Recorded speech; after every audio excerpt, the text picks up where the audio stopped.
talk about what the differences are between individual and group interviews when it comes to sitting selective schools. I'm Katie Craze. And I'm Lorraine Yarderberg, and we work for JK Educate. So the interviews have two very different takes to them. You have the group interview and then you have the individual. Some do both and some just do one. What we'd like to do is to discuss what the differences are.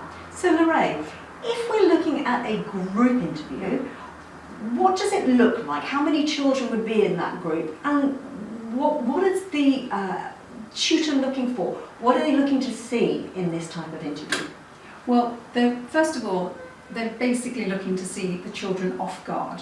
Yeah. So as soon as you put a group of children together, they get excited by each other being present and they start to lose their inhibitions. And so the group interview is designed to do that. So your child is going to be a little bit off guard, they're going to be interested in what's going on around them, but meanwhile the school is going to be testing them to see exactly what they're made of, how they're thinking, what knowledge they have. So they're going to be looking at academic knowledge, they're going to be looking at the way your child behaves, and they're going to look at how they interact both with each other and with the teacher who's leading the session.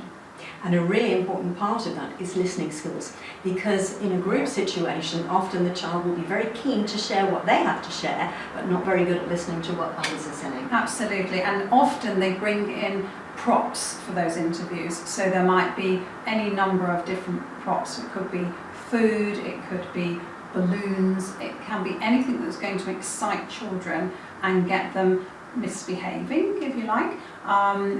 But it is exciting for the children, and so what we have to do is to make sure that children are prepared for that and that they know that they're going to be watched and that they need to behave properly and appropriately with whatever they're going to be presented with, and to be thinking on their feet whilst this is going on. Our philosophy when it comes to preparing your child for the interviews are the children have to be themselves, Yes. but they have to be the best version of themselves they can be. Exactly. So being aware in a group interview that you're being watched all the time and behaviour is really important is key to this. Exactly. And how well you respect the other people in the group. Katie, I wanted to ask you, when you look at the group interview compared to the individual interview, what do you think the difference is for the child? What are they going to actually experience as being the difference, and what are the schools looking for when they're doing the interview with the individual child? The main difference is obviously the child is on their own, and it could be that the child is interacting with one adult, or Yes. it could be that the child's interacting with two adults. They're looking to see how well the child formulates their answers, how well they interact with adults, how well they can express themselves. The actual questions themselves aren't always the most important thing, it's just how they deal with the questions. And I always say to the children that there are only three ways that they can mess up in this type of interview. One is by saying nothing, the other is by the constant or the third way is to go straight in with a I don't know. As long as they have an answer and they can explain their answer, that's always a really good job done when it comes to individual interviews. But what are they looking for? When we ask, Lorraine and I are constantly asking the teachers, when you do an interview, what are you looking for?